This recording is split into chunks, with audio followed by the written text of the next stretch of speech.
അള്ളാന്റെ കലാമായ ഖുർആൻ. 1400 കൊല്ലമായി ഖുർആൻ ഇവിടെ അവതരിപ്പിക്കപ്പെട്ടിട്ട് അല്ലെ, 1400 കൊല്ലമായി. ഇന്ന് വരെ ഒരു വള്ളിപുള്ളിയിൽ മാറ്റമില്ല, ഒരു പോയിന്റിൽ ഒരു കുത്തിൽ പോലും മാറ്റമില്ല. അതല്ലേ അള്ളാന്റെ ഖുർആൻ. നിങ്ങൾ റോബോട്ടുകളല്ല, റോബോട്ടുകൾ അച്ഛന്മാരെ കണ്ടെത്തിയാൽ ഈ ഖുർആനിന്റെ ഒരു ആശയം മാറ്റേണ്ട ഒരു ഗതിയുടെ അങ്ങനെ ഇസ്ലാമിനില്ല. എന്തേ കാരണമെന്നറിയോ? ലോകത്തിന്റെ മുഴുവനും അധിപനായ റബ്ബ്, ആ റബ്ബിന്റെ കലാമാണല്ലോ അല്ലാഹുവിന്റെ ഖുർആൻ. മനുഷ്യൻ പോയാലും എവിടം വരെ എത്തൂന്നറിയുന്ന റബ്ബാണ്.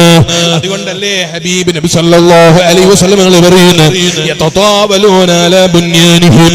അതേ ഖിയാമത്ത് നാളെടുക്കുന്ന സമയമായാൽ ഏത് കാലത്താ പറയുന്നത് എന്നറിയോ? 100 തട്ടുള്ള 160 തട്ടുള്ള ബുർജ് ഖലീഫ ഉണ്ടായ കാലഘട്ടത്തിലല്ല അല്ലാഹുവിന്റെ റസൂൽ സല്ലല്ലാഹു അലൈഹി വസല്ലം തങ്ങൾ പറയുന്നത്, 2 നിലയുള്ള വീട് നാട്ടിൽ ഒരു സ്ഥലത്തും ഇല്ലാത്ത കാലത്ത് ഒരു സഹാബി 2 നിലയുള്ള വീടുണ്ടാക്കാൻ ശ്രമിച്ചുകൊണ്ടിരിക്കുന്ന കാലഘട്ടമാണ്.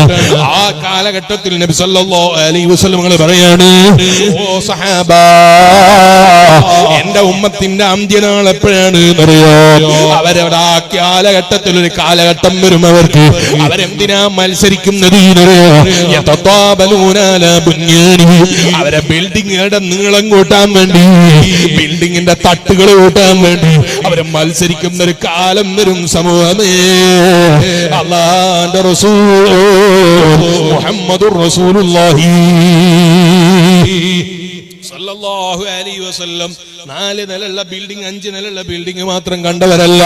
160 തട്ടുള്ള ബിൽഡിംഗ് ഉണ്ടായപ്പോ അതിനേക്കാൾ അപ്പുറത്ത് 2 കിലോമീറ്റർ നീളമുള്ള ബിൽഡിംഗ് ഉണ്ടാക്കാൻ, 2.5 കിലോമീറ്റർ നീളമുള്ള ബിൽഡിംഗ് ഉണ്ടാക്കാൻ, 3 കിലോമീറ്റർ നീളമുള്ള ബിൽഡിംഗ് ഉണ്ടാക്കാൻ, അങ്ങനെ കിലോമീറ്ററുകൾ മേലോട്ടേക്ക് വാനലോകത്തേക്ക് ഉയർത്തി നിൽക്കുന്ന ബിൽഡിങ്ങുകൾ നിർമ്മിക്കാൻ വേണ്ടി അതേ മത്സരിച്ചുകൊണ്ടിരിക്കുകയാണ് രാജ്യങ്ങൾ വലുത്.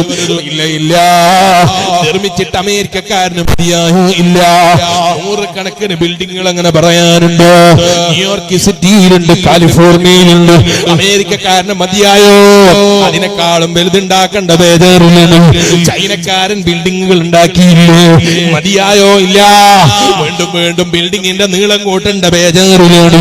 1400 കൊല്ലം മുമ്പ് 2ാമത്തെ നിലയിലേക്ക് പോലും ബിൽഡിങ്ങുകൾ വേണ്ടതുപോലെ പടരാത്ത കാലത്ത് അല്ലാഹുവിന്റെ റസൂൽ പറയുന്നു സല്ലല്ലാഹു അലൈഹി വസല്ലം, ഖിയാമത്ത് നാളായാൽ ബിൽഡിങ്ങിന്റെ നീളങ്ങൾ കൂട്ടാൻ വേണ്ടി മത്സരിക്കുന്ന ഒരു വിഭാഗം എന്റെ സമൂഹത്തിൽ ഉണ്ടാകുമെന്ന് കേട്ടോ. കേൾക്കുന്ന മുസ്ലിമേ, ആ നേതാവിന്റെ വാക്കിനൊന്ന് വരെ ഒന്ന് കളവായിട്ട് പറയാനില്ല. അവിടുന്ന് പറഞ്ഞത് ഒരു വാക്ക് പോലും സത്യമാണെന്ന് ഇമാമികൾ സ്വഹീഹായി റിപ്പോർട്ട് ചെയ്തൊരു ഹദീസ് പോലും കള്ളമാണെന്ന് പറഞ്ഞ് തള്ളാൻ ലോകത്തില്ലേ ഇല്ല. ഇത് ലോകം മുഴുക്ക സൃഷ്ടിച്ച് പരിപാലിച്ച റബ്ബിന്റെ മതമാണ്. ആ മതമനുസരിച്ച് ജീവിക്കുമ്പോ അതും പ്രത്യേകിച്ച് ഇന്ത്യ